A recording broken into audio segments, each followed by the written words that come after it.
Good afternoon, everybody. This is Patrick from the Poison Pen Bookstore, and we're here with another of our virtual events this afternoon. And today we are really excited to have Will Thomas here visiting us remotely from Tulsa, Oklahoma. This is his brand new book, Dance with Death. And we just got in a nice little stash of signed copies that he was kind enough to autograph for us. And in the fullness of time, we should be joined by another author, Karen Odden, who is going to come in and talk a little bit to Will. And so she hasn't joined us yet, but we're trying to find her. She says, I'm here. Okay. Liquid author, I just love it. Well, let me start while Karen is, talking to Patrick. Let me say how delighted I am to see Will. I am such a fan of his Barker and Llewellyn Victorian series, which gives kind of a nod to Sherlock Holmes, but is unique. Thomas Llewellyn is Welsh, and therefore has an interesting backstory, life of his own. He's been much in love with and pursuing a young Jewish woman whose family disapproves of him. And so he's got a lot going on as a Watson, and Cyrus Barker is a fabulous character. Anyway, Will, congratulations from book 12 in this series. I can't believe it. I'm still scratching my head going, how did this happen? That's a really excellent question, but I'm glad it has. I've been reading it in real time, from the beginning. So what inspired you to pick these two characters and write Victorian, but yet, there she is, hi there, to write Victorian, but at the same time give a nod to Conan Doyle and Sherlock Holmes? Well, when I started out, I was a teenager, was in love with the Sherlock Holmes stories, of course. And there was a club here in Tulsa called the Afghanistan Perceivers. So I joined, and it was interesting because I was 17 and the average age was about 54. So they didn't know what to do with this, a yappy dog that was me, always wanting to interrupt the meetings and things like that. So they made me the book editor, and I would write book reviews. And, that was their way to get me out of the way. So basically, I started giving myself an education, Victorian fiction and Victorian history. And at some point, I became a purist. I felt that, any plans I had to write the great Sherlock Holmes novel were done. I felt that only Doyle could write Doyle. And so at that point, here I was with all this information in my head and no characters to write about. So at one point, I came up with two different characters. I couldn't decide which to do. One was it was basically Barker. It was a guy from China, and rough-hewn and, rough in every way. And the other was his polar opposite, which was kind of a dandified, Oscar Wilde type, something like that. And then I have what I call the 4 o'clocks, which is ideas that come to me exactly at 4 o'clock in the morning. And I stood up at, at 4 o'clock in the morning and went, one's working for the other. And so that's how it started. At that point, it all gelled together really quickly. I went.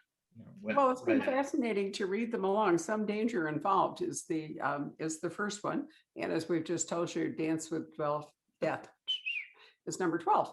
And so if you haven't read them, you can have a wonderful time. You can start with Dance with Death, but you could also go back and read your way forward. So Karen Odden has now joined us, and Karen is a person who is also mad about Victorian, about the era. And Karen's written 2 books. Patrick showed you one, and she's going to have a new book, Departure, from the 2 that she's written, out in the fall, when we'll certainly be looking forward to launching that with her.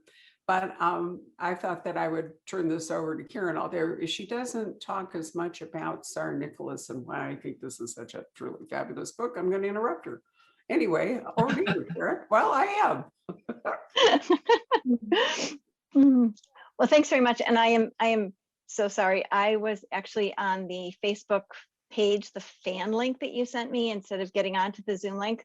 But this is typical. I don't know. It was like maybe 3 or 4 years ago. I have 2 kids and they're both very tech savvy, as teenagers are. And I was trying to do something on my iPhone, and one of them said, "You really belong in the 1870s in London. Like, you don't belong here." And so I'm sorry, I'm running late.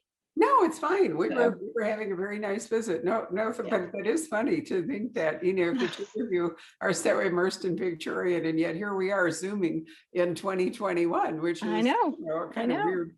I find it Yeah. weird myself. I have tech support in terms of my husband. And I honestly, I have to go to New York tomorrow, and I'm really terrified because I have to do some work from there. I have to take a laptop with me, and it's like I'm heading off, Will. I mean, it's like I'm sailing to India or something. Yeah. I'm really worried, but then again, we have cell phone support, so there we are. Anyway, no need to apologize. I'm really glad you got to read this book after the many times I tried to prevent you by not getting it to you. And I'm hoping you loved it as much as I did. I did. I did. And I have a bunch of questions that I would love to ask you. But first, I have to tell you that part of the reason I love this book so much, well, there are two reasons. The first one is that you feather in humor so beautifully. And it's so light, and it's not a big wink to the reader. It's not this. It's kind of like, and then you just keep on going. And it's wonderful. You're brilliant at it. Just even like this one moment on page 2. Here it is. This is the moment when Jim Hercules walks into their office, and sort of the inciting event for the whole book. And Jim, this is Llewellyn's comment. Llewellyn's the narrator. For those of you who are listening who don't know these people yet. He was well-groomed, fashionably dressed, and polite. He was an American Negro. The only time I had ever laid eyes on one before was at an outdoor concert in Hyde Park. The band had come from a town named Dixie, if I recall correctly, and were anxious to return. Again, it's so small, but they come every 2 to 3 pages. So the whole entire way, I find myself like sticking these little colored tabs in because I think this is really funny, and you do it really, really well. So I enjoy that. Part of the backstory in it is that here was Llewellyn, a kind of romantic figure, going into prison and having some way to, to cope. And the cope is in the humor. And the humor comes out constantly because it's his go-to for, in any sort of defense, whether it's an argument or anything like that. Mm-hmm. So I let him run unbridled, Yeah. Sometimes I'll actually, let him finish a whole thought, and then maybe I'll do a little slicing or splicing in the middle, to get to that one, that one perfect sentence, that one little comment in there that mm-hmm. reflects his character. Mm-hmm. Yeah, that makes sense. That humor, he sort of formed humor as a defense, that then as a way of a coping mechanism for being held captive and all these other things. And because I notice that often it is at moments when moments of tension, when, for example, a new person they don't know walks in, or there's a moment later on in the book. It's let's see if I can find it. They're being introduced to someone new, and he says something along the lines of, the man introduces them as Baker and Lewis or something, and he said, "I let it go. We've been called worse." Completely mangles their last names. And he's like, whatever, kind of. And he's got this sort of roll with it quality, which is very charming and makes for a great narrator, as opposed to Barker, who, so far as I can tell, doesn't really have much of a sense of humor at all. He's very straight. Yeah. So, but I just know myself writing, I don't do humor all that well. I admire it in other people. So when I found it in your book, I really enjoyed that. And the other thing I truly love is how incredibly familiar you are with the world. There was a review someone wrote that they felt themselves these books are steeped in Victorian detail. And I definitely felt myself swimming around in a nicely steeped, teapot of Victorian tea. It was, even the metaphors you use, the mentions that you make of like Tennille's sketches. I came across, I thought, oh, Alice in Wonderland. And the things like, even the metaphors, things like you'll say something like, a boy slipped by like a salmon on the river sleigh. Or it was like one of the butchers in Leadenhall Market threw a bucket of blood all over us. So even your metaphors the little tiny things that you slip into each sentence continually gesture toward that Victorian world. And that's another thing I really appreciate it. I love it. I'm sure that people who read your books really enjoy that. Sometimes it feels like automatic writing. I'm sitting here, writing and he just takes off, and I'm just like, what are you talking about? What are you talking about? And then I'll finish and I'll go look at it like, wow, where'd that come from? Mhm. Occasionally he'll use words I don't even know. I have to look up. So That's the funny. book It's fun, right, it's I fun just when have they to go take find- over. Right. Occasionally I'll have a situation where I have a term and I think, no, I want a British form of this term. What am I looking for? And I look it up, and that was the British term. It just comes automatically. I do come from a British family. I'm the firstborn, in my family, first generation, and we all came from Scotland. So my earliest memories are of being at Scottish games, and and there's this weird concept among Scots, and it is of like giving back, by which I mean, here you are a Scot, you better learn how to play the bagpipes, or you better learn how to play the drum, or you better learn how to dance, or there's also one more thing, you better learn how to write, because there's Stevenson, and there's Walter Scott and things like that. You have to continue. So this was part of my contribution. That sounds weird, but I actually felt that way when I was writing. It's just like, okay, this is what you have to, you have to contribute something. Why did you make Thomas Llewellyn? I mean, by his name, we know that he's Welsh. Why did you decide he would be a Welshman rather than a Scotsman or even an Englishman? Well, because they're the put upon group in England, as far as I'm concerned. And they're physically smaller and darker, and I like that. I like the connection, or the difference between him and Barker. Barker's so over the top large and everything like that they produce a nice set there that I enjoy working with.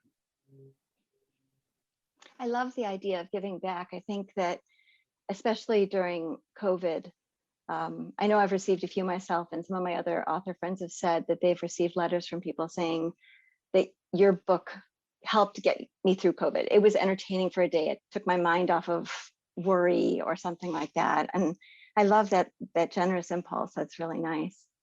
I do have a question. So I was out to lunch the other day with Donis Casey and Reese Bowen. We were celebrating Reese's book launch day. And Donis said, sorry? I saw the picture, yes. Oh, you did? You saw the picture? Oh, you saw it on Facebook. Okay, yeah, because Donis posted it. Right. And she mentioned that both of you grew up in Tulsa, in Yes. Oklahoma. And so, of course, I grew up in Rochester, New York, which is very far from 1870s London, and Tulsa is very far from 1890s London. But I was wondering, if it's not too personal, what was it like growing up in Tulsa? Were you in the city or in the country? And where did books figure in there? I grew up in a teepee. No, just kidding. No, Tulsa's a pretty modern city. It's say a liberal capital of Oklahoma. You've got Oklahoma City down south, and we're up north. It's nice. My daughter owns a ranch about 30 minutes from here, so I can get out there at any moment and ride or look after the horses there. So there's a chance. Here I am in the city, and then I can go out to the country pretty quickly. Mm-hmm. And what were some of your favorite books as a child, or were you not much of a reader? Well, it's interesting. I started out being a boy. I wanted things. Well, as I said, when I first wanted to get published, I said to my agent, I want my bucket of blood. I want to have some action. I want to have some blood. I want to have something going on. And so my first interest was horror movies, the old ones, the ones like the Universal ones and the Hammer ones. And my interest developed when I realized, hey, these are books. So I would get the books out, and I'd started going through all these and reading Dorian Gray and Dracula and Frankenstein and all the other ones. And at some point, the Victorian world that was there was so completely different from my life that I just absolutely loved it. And this combination of elegance and danger at the same time, this really struck me. And then as it turns out, both Hammer and Universal had a Sherlock Holmes. They one had Basil Rathbone, and the other had Peter Cushing. So I was watching those, and that became a continuation. I got out of the horror genre, but still enjoyed the Victorian era and all the things that were going on there. And so at that point, Dickens came walking in the door one day, and that was it. And so between those, all those different authors, that's how I became interested and still have a big interest in the Victorian era. Yeah. So, some people, I think is it Bleak House that has one of the first detectives? Yeah. I think it's Bleak House, right? Yeah, Sergeant Cuff. Yes. And Wilkie Collins was a good friend of Dickens, and he wrote The Moonstone. So there was another one that was Inspector Bucket, I think. So, sorry. Mystery of Edmund Drood. We've got Dick Datchery there. Yep. Mm-hmm. Yep. There was a lot of good stuff going on in the, mid 19th century.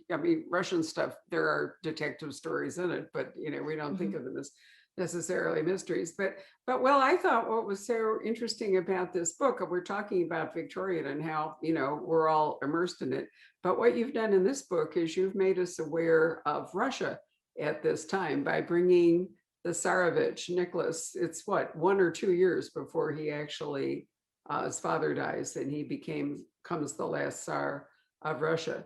But he's come to London for a royal wedding, which reminds us of Victoria, how big her family was, how many, she had a lot of children. She had tons of grandchildren, great-grandchildren, all. So, it is a royal wedding because we've seen a few fairly recently, and this one is going to be George V and Queen Mary, except right now she's Mary of Teck and George is a prince.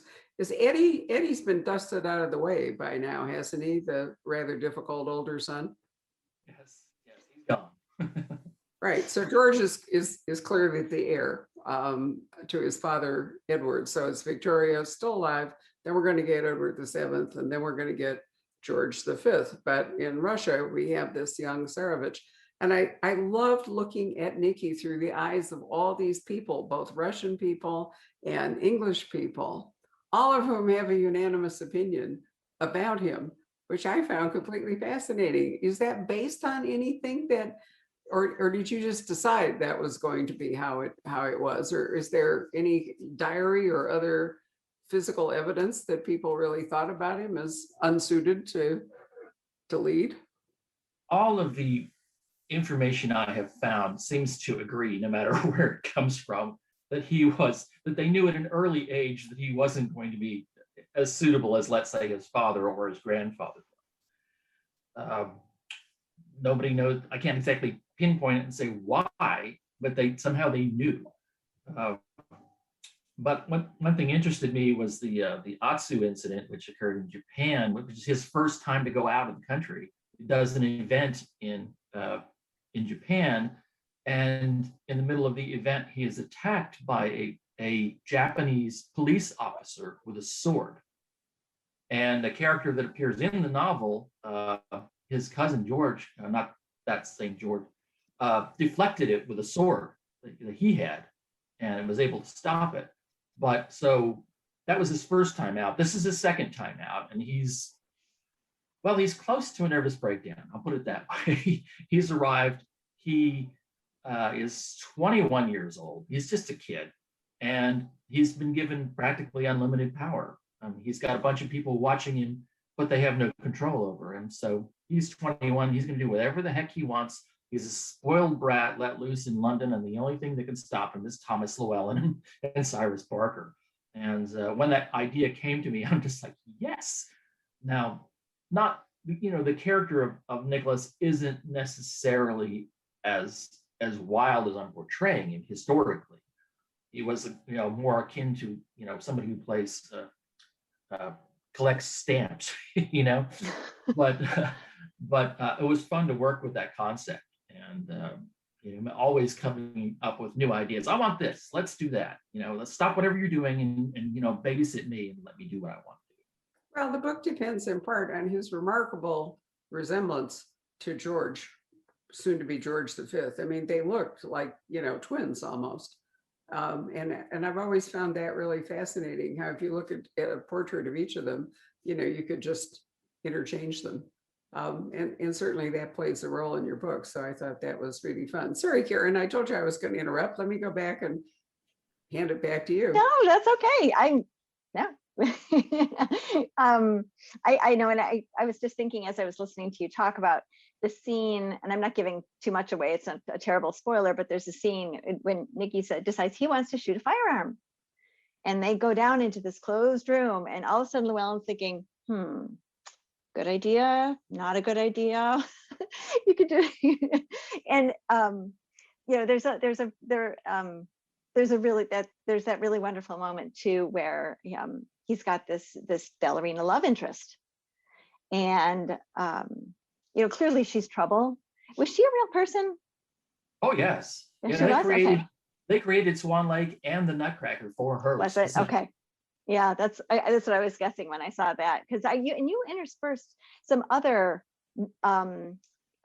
real people in there, and you've done that in a couple other of your novels. I thought it was, but I'm reading along, and somewhere around page 20, I found Israel Zangwill, and I thought to myself, wait, wasn't he the one who did Melting Pot, which was a pretty famous play on Broadway? And you drop in William Morris, and I enjoyed that. Zangwill's Thomas's best friend, so he appears in a lot of the novels. He does. Yeah. It's like there should be a law saying you can't make an actual historical figure your character's best friend, but I broke it anyway. So I appreciated that. There's a wonderful set of notes in the back of the book, which I don't recommend you read until you finish the book, because there are some spoilers. But the real people, Will is very careful to tell you what happened to them. I mean, who they were and what happened. And I have to say that I enjoyed the story of the ballerina who is there hoping that Nicky will marry her. She is his mistress. And negotiations are going on for William to marry one of Victoria's I don't remember if she's a niece or a granddaughter, I can't recall. But anyway, Alex of Hesse. But Alex wants to hold on to her Lutheran faith and not convert to the Russian Orthodox Church. So there's all of that going on. So there's a chance the ballerina thinks that she might be able to marry him. And I don't know whether morganatic marriages actually worked in Russia. Did you look that up, Will? I mean, what would have happened if he had married her? I have the feeling that Queen Victoria would have her day. Even I can't hear you. in Russia. I think that Queen Victoria would have her way, even in Russia, as far as I'm going to push this through and nobody better argue with me. Well, George IV, when he was the Prince of Wales, he entered into a marriage with a Mrs. Fitzherbert, and she was Catholic, so the Succession Act actually blocked him from doing that. And I had wondered whether if the ballerina, I mean, spoiler, she doesn't marry him, but if the ballerina had succeeded in getting Nicky to marry her in London, what would have happened when they went back to Russia? Would it have been dissolved, not recognized by the Russian Orthodox Church? I mean, I just think it's an interesting question. She was playing on it. She was hoping something would happen. Even though she's as young as he is, 21 years old, she's aware. She seems a more savvy person at 21 than he ever was. And so I knew she was playing on things like that, that opportunities are there. How far can she go? She came from a peasant stock pretty much, and she would just take it as far as she could possibly take it. Well, it's a relevant question because there's no question that the woman Nicholas did marry, Princess Alex of Hesse, who became Tsarina Alexandra, was also the wrong person to be on the Russian throne. And together they were a disaster in terms of ruling. They were sort of a happy family thing. I mean, they clearly cared for each other, and they had 5 children, and all the rest. Neither one of them was suited for the role. And and World War I presented so many stresses that in the end it collapsed. But I couldn't help but think if he married the ballerina, who I thought was really tough, that it might have turned out better for everybody. It was just like, oops, an opportunity missed. Yeah. I'll have to tell Cyrus Barker next time I see him. No, you just let it alone. Let them get married. Big mistake, right? Anyway, I thought this book was so fascinating because I don't remember reading at least a mystery in which Nicholas as a young man figures in any way. And there's an array of characters around him that Will brings in, relatives of his and so forth, that are completely fascinating. And of course, there were visits to London. I mean, it was the epicenter. Victoria was the, major ruler. And so people did show up in royal parties to do things. And it's fun to read about it. But I just thought you did a brilliant job. It was, like I said, it was really fun to write. I enjoyed this one very, very much. And it was fun to play with. It was fun to create, at that point where I'm going, this is too funny. I don't know if anybody's going to believe this or not. And it really happened. Was the masquerade ball a true episode? That was not. And in fact, I was probably 3/4 of the way through it. And my wife is typing and editing and looking at everything. And she turns to me and says, "You are going to put a ball in here, aren't you?" And I'm like, a ball! Stop! I can write one. So it pays to be married to another mystery writer, Yeah. Well, masquerades are so wonderful because they obviously they disturb notions of identity and stuff like that, but they collapse distinctions between, for example, ballerinas and princesses, or future czars and just sort of the gentleman who's kind of there. So you end up with a kind of a leveling that happens socially. For example, in this story, one, whoever you're dancing with could be a police officer there to protect. That's right. Yeah. Right. Yeah. And of course, that's when the dance of death actually occurs, when he's dancing and he meets the female character in the book. Yes. And Yeah. also gets into an argument with Matilda. Mm-hmm. Mm-hmm. So you also, in this book, you do a bit of a dive into things that were beginning to bubble up where, anarchists are active, but socialism. And I actually did not know that William Morris was a leading socialist. That was, I always think of him as, wallpaper and the Chelmsford Press. Aha, there we go. Yeah, it's a very distinctive decorating style. And so I think of him as a printer and an artist, but I had no idea that he was a socialist. And he's kind of at the end of his career by now, isn't he, in this book? Right, sort of out to pasture sort of situation. Yeah, he in his mind, I think he felt irrelevant politically anymore, and that's where he got his joy from, I guess you would say. And I wonder if he would even know, here we are 100 years later, and we're still using his prints for one thing or the other, wallpaper, ties, everything. He did so much, and he had such a broad range. I'm glad you put it in the book. It was, it was fun to see him there. I've always been a huge fan of Edward Burne-Jones. I love his art. And I've always found him to be a fascinating character. So, but I'm not sure. He died fairly young, so I'm not even sure. Was he around when you're writing this book? Was he still alive? Oh, he was gone then, I think. But he and he's a close friend. So they were together, and that's where he would have the painting over in his Jane Morris's painting. That's why he would have it from Jones himself. Well, he's not going to appear in this book if he's dead. What a shame. Mm-hmm. Yeah. Right. Was Rossetti part of that circle too? Dante and also Christina, they were, right? Yeah. Indeed. Yeah. Yeah, it was a real bohemian sort of thing. that went on there in that time period. And they did some remarkable stuff. I think I'm trying to remember if it's Rodin. There's a school that I went to visit. I might have this all wrong because it's been forever. But for some reason, I think I seem to remember there was a lot of Burne-Jones art involved, but it may not have been Rodin somewhere. But anyway, he was very Arthurian. They had that whole romantic thing, the Lady of Shalott, and The red hair. There's a book coming out in August, which I think is really interesting. It's the whole story of Arthur told from, and the Lady of Shalott is the narrator. I signed up to host it just because I thought it would be fun to, immerse myself in that and talk about it. But they very much, that whole William Morris crowd looked a lot back on, those kinds, a lot of illustrations, in fact, of like Howard Pyle's books and so forth, all kind of tied into that.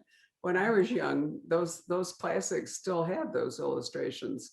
I mean, I can still remember, opening books and seeing that very William Morris with the long hair and the ringlets and the interesting patterned garments and people floating in the water and the whole bit. And part of that, I think, was a reaction to the rigidity of Victorian. They were wearing flowing dresses where women were actually trussed up in corsets and little cages for bustles and the whole bit. So I thought they were the breakaway crowd.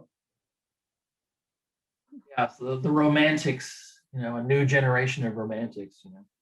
I always think of Burne-Jones and think of all the redheaded women he painted, and they always had the straight hair as opposed to the curly hair. But something about that made me think that she actually was using a model, somebody that really looked like somebody, not just here's my creation that I've done here. I remember one specifically on Mary. The mother of Jesus, had used a painting, had used a model as in the painting, and it was just like, wow, this guy's amazing. So for our book, we have Cyrus and Llewellyn, and there's a lot going on in Thomas Llewellyn's personal life. He leaves us on a cliffhanger, the rat Will Thomas. So by God, he better write book 13, or I'm going to be really upset with him. But in any case, what we have is Nicholas comes to London, and there is rumored threat of assassination. And so that's why Barker and Llewellyn, the Secret Service, decides they want to hire them, which is pretty unorthodox in and of itself, but what the heck. And so that's, the book sort of pivots around, will Nikki survive? Or will somebody else die, or whatever? I'm not going to give you any spoilers here, but I thought it was an interesting premise. I did too. I enjoyed it. I thought that I didn't know a whole lot about Nikki. Me too. Not at all. young Nikki. I know a lot Yes, about young old Nikki. but Yeah, well, that's about young he's Nikki. the old Nikki is sort of the figure of sort of myth and story and everything. So the sort of young, the young sort of playful, troubled, wild card sort of Nikki was fun. I also didn't realize that Victoria was so instrumental in Nicholas's marriage. I didn't. For some reason, it just didn't really occur to me. I thought it emanated from Russia, and they looked at available princesses Right. or whatever, and Pick thought one. that Alex would be a decent choice. But I didn't realize that Victoria. I guess she really was a matchmaker, wasn't she? She was very strong on that. Strong, powerful woman. Aside, Which is too bad, because her hemophilia was, again, one of the problems. If Victoria passed it on. And it's a really interesting question, which has been explored by Francine Matthews and writing of Stephanie Barron in one book. Why did Victoria have a hemophiliac gene? Because it didn't really show up until her. I think that's a great question. I keep hoping somebody will one day dig up who might have been her father. He's actually, they know where his grave is, and do some DNA testing. Although I think it would be so shattering to discover that Francine's thought that she actually was illegitimate would be, and that's the way that hemophilia came in, would pretty much rock boats. But I've always thought it was a fascinating idea. Why? why would she have this gene? Because it is a genetic thing. It should have shown up in the family before her. But unfortunately, she passed it on. And because that's what happens with hemophilia. And Nicholas's son got it. And, Alexis, yeah. yeah, and that played a big part of what went wrong in the Russian royal family. I mean, you don't deal with that in the book, but that's the part about Nicholas, I think, that most of us think about, was Rasputin and his son and all of that. And so it's fascinating to see him before he took any of those steps that led to, the man he eventually became and his death. I'm glad he was young and carefree for a little while. I really am, because his life turned out so badly. I enjoy taking historical figures and getting them involved in a story before they became famous. So Israel Zangwill starts out as a teacher at 23 or something like that, and continues throughout the series. I've done Beatrice Potter became Beatrice Webb, who was a famous socialist at the time, and she comes into the stories, and it continues. I've got other characters in there that aren't famous yet, but are interesting now. So I enjoy working with those. Well, you clearly love doing this. Have you already written book 13? She says, fingers crossed. I'm just Really? finishing pages on it right now. So yes. Wonderful. So Karen, did you have other questions you wanted to ask now that I preempted you out of them? So can you tell us a little bit about the next book? Yeah, No. I can. Well, just this one thing, and that is the fact that there's one thing that Barker has never faced in all these different novels, and that is a poisoner. So it's time for him to poisoner. A poisoner. Poisoner. Oh, perfect. Never had to dealt with this before, and it's not something he can punch. So basically, he gets involved in somebody being poisoned. I won't go into details, but it ends up backfiring, and the poisoner goes after him and gets into his house and gets into his offices and lays traps and things like that throughout the story. And pretty soon people one by one start dropping, and I'm talking about the people in his life. So that's the idea I came up with, and I'm deep into the middle of it right now, studying poisons and all that fun stuff that mystery writers get to do. Lucky 13. Why not? I know there's I think it was a New Yorker cartoon I saw recently where they it was some sort of I don't know, almost like a NASA looking kind of CIA office, and the person's leaning over somebody else, and they're saying poison, murder, handcuffs. Oh, never mind, he's a writer. That's the bottom of it. Yeah, there's a woman I in my next book, there is a serial killer. And when I was doing all my research on serial killers, there were lots and lots of them before Jack the Ripper, obviously. And one of them was a woman who poisoned 4 husbands and almost 20 children. But poison tended to be a woman's tool. Did you find that in your research? Yes. In fact, we don't know what the gender is throughout a good part of the book. Mm-hmm. He's not going to say it's a male, it's a man, or it's a woman, It's right. Like a woman. So you have to definitely consider that, because yes, that was their abilities, were limited. So being able to poison someone was it. They're not going to get hands on a gun very likely. Yeah. Maybe a kitchen knife. New kitchen knife. Actually, there was a really wonderful little article that I saw in a newspaper one time. I can't remember which one it was, where it listed all these various kinds of ways that women killed people in Victorian England. And I remember some of them were like potato masher. And I'm thinking to myself, like, potato masher, trying to figure out how do you use potato masher? Bong, right? Okay. But yeah, there were knives. There was some really curious ones. One was a wagon. I was thinking, how do you kill someone with a wagon? But anyway. That was well, I mean, poison was harder to detect before the advent of, and sure. I think there's a long history of women and herbs and, plants and so forth, and an ability to, digitalis would have been really hard for Victorians to distinguish from real heart trouble. You know, I mean, arsenic would be. Arsenic was common. Yeah, but I mean, it would be more obvious, but I think that probably many people died and it was never even suspected that that they had been poisoned because there wasn't a lot in the way of detecting them. So it's definitely time to bring a poisoner in. Well, I think that's a splendid idea. Let's call Patrick up from his black box and see if he has questions from the audience or comments. I always love waiting for the screen to resolve here. So there he comes. It's like a magic trick. Let's see. Let me just see here. Well, our friend Donis Casey has tuned in. Hi, Donis. She has a couple of questions for both of you. She says, I'm incredibly impressed with Will's research about the era. Both Will and Karen are so talented at evoking time and place. Do they research first, then write, or research while writing, or both? Well, I did 20 years as a librarian, so research is something I know a lot about. But I tend to keep timelines in my head.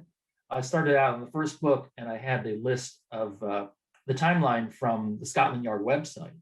And eventually I ended up, collecting a regular historic timeline kind of in my head. So I knew as I was going toward the last book that we'll be sliding into the time when Nicholas would have come to England. So I was already stuck there in the back of my head. And at that point, I could just go and grab, all the research that I could get a hold of right on that time period. So you're actually following a timeline as you're working your way along with the books? Yes, when I first started, it was exactly like, okay, here I am on the Scotland Yard website. Here's this year. This is what happened, Why did you pick one particular year to start as versus another? I mean, you have to start somewhere, but why did you decide to start wherever you started? It started out just vague that I wanted the 1880s as opposed to the 1890s, because my theory was that I would have, a list of stories that might end up around 1900. But at that point, I'm looking at the Scotland Yard website, and there is a bombing at Scotland Yard in 1884, 2 months after the book I wrote.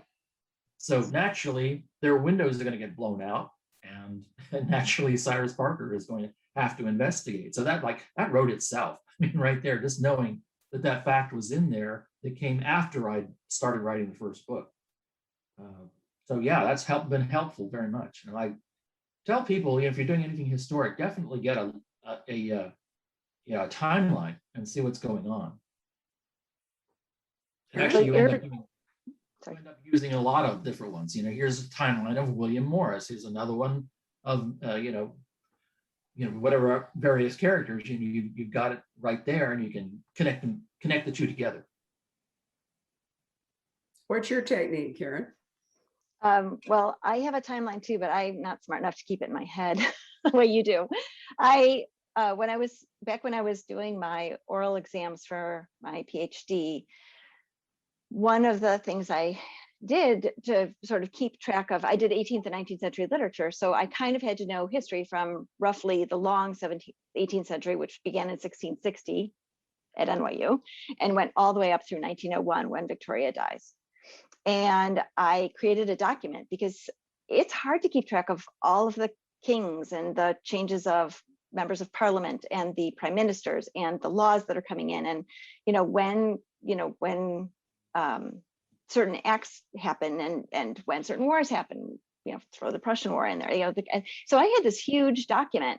And then when I started writing in the Victorian era, I dug it out and I just started adding things in. So as I'm researching, just to kind of get back to Donis's question, as I'm researching, I tuck things in there and I star the ones that I think, I'd kind of like that might be a good starting spot for a book. For example, the next book that I'm working on is about the Princess Alice disaster, which happens kind of like for you, 2 months after Down a Dark River ends. And the Princess Alice disaster was kind of like a mini Titanic. It happened in, I think it was September of 1878.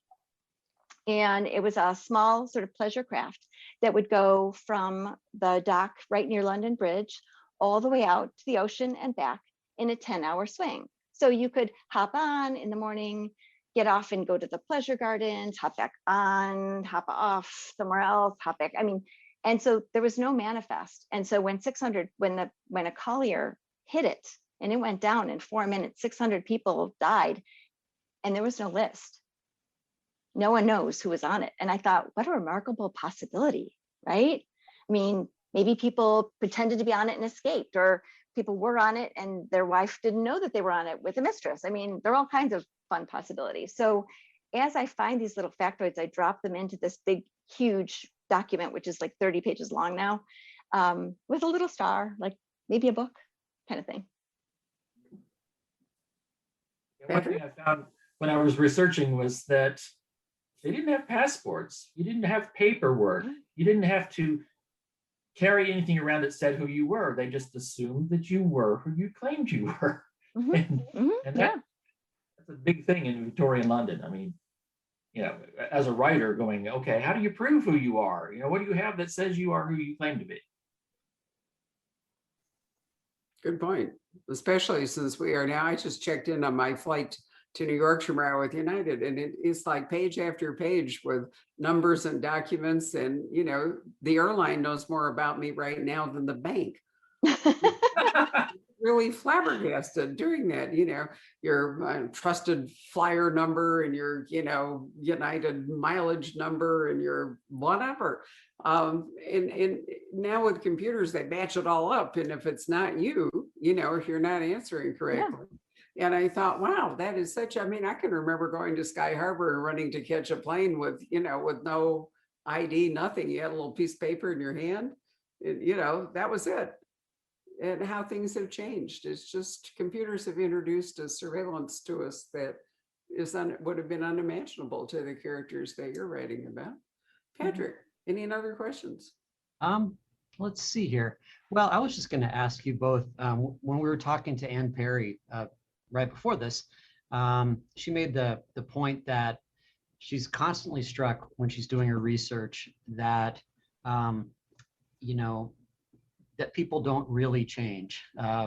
Human nature stays the same no matter the time period, you know. And when you read the ancient Greeks, and you know their basic behavior seems very contemporary.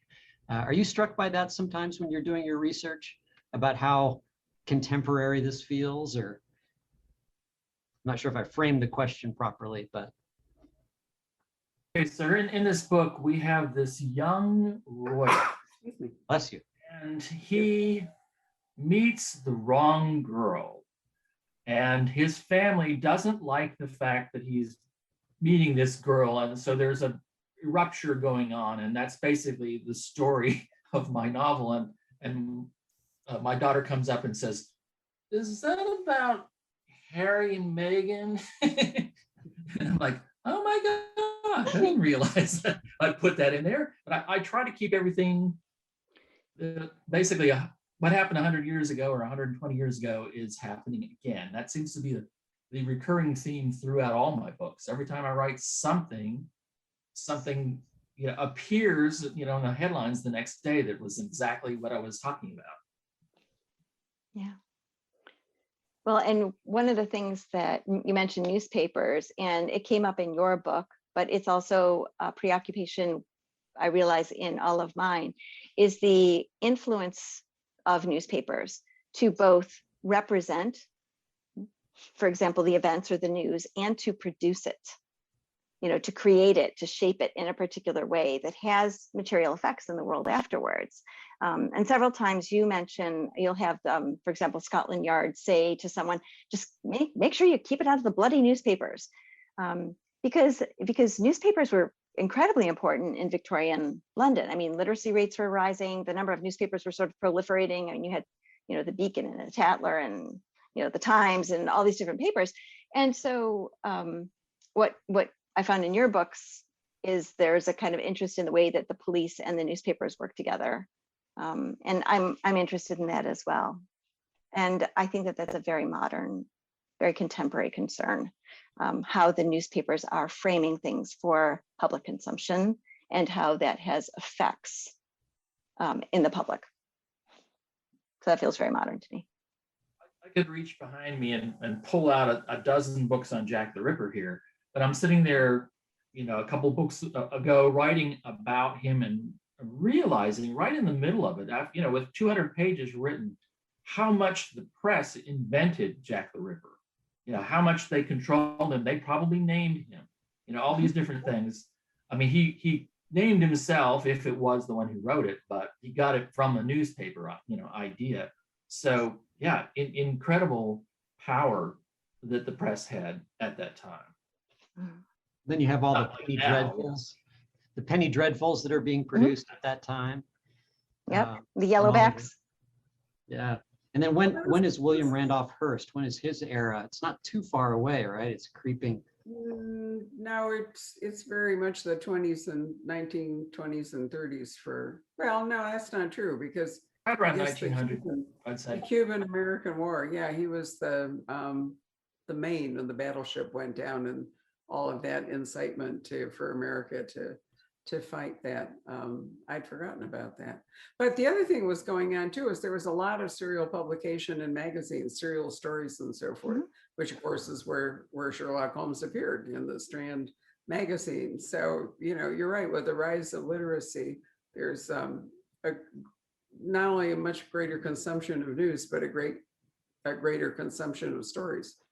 And, then it becomes hard to distinguish sometimes real news from stories, which is part of the problem we have today. The Arizona legislature, for example, the Arizona Senate has decided to do something that if you put it in a book, nobody would believe it.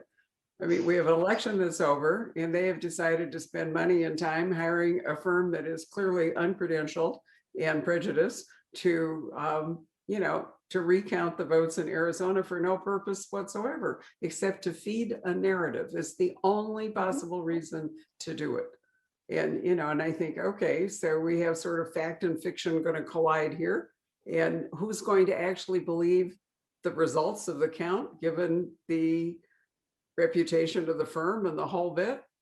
Is the firm going to feel pressured to, say this was the count and give us a false result? I mean, the whole thing is nonsense. And so we see that going on right now, the same kind of things you're talking about. I'm sorry, but that just drives me crazy. What a waste of public money. And, I wish that people were forced to pay for this kind of stuff. I love Nevada. If you're going to do a recount in Nevada, the party that requests it has to pay for it. And I think that ought to become a universal standard. Yep. Yeah. Otherwise, we're just pissing money in the wind. Yeah. People would think twice before they jumped to, oh yeah, let's just get a recount.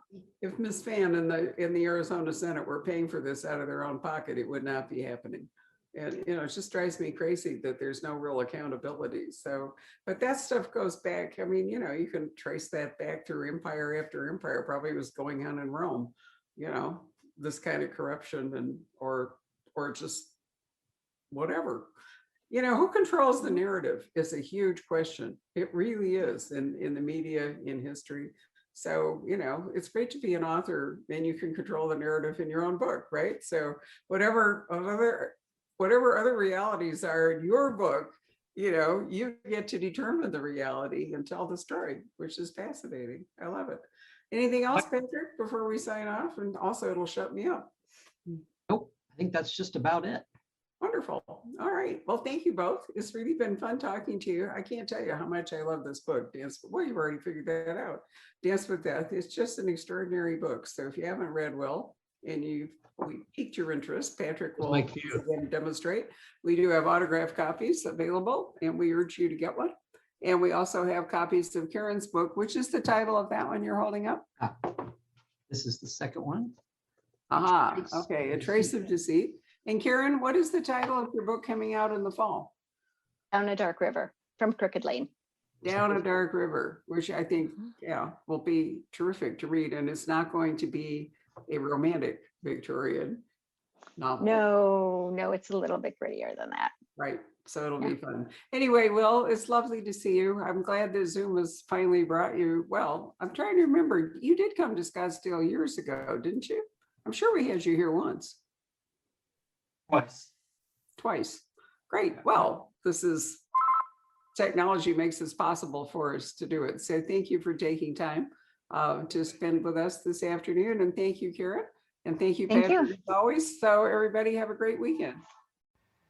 Hello. We hope you're enjoying our programs and podcasts with authors. We'd like to expand them, and your help would be appreciated. Please make a donation at poisonedpenfoundation.org. 100% of the proceeds will go to help connect authors with readers in this difficult time. Thank you.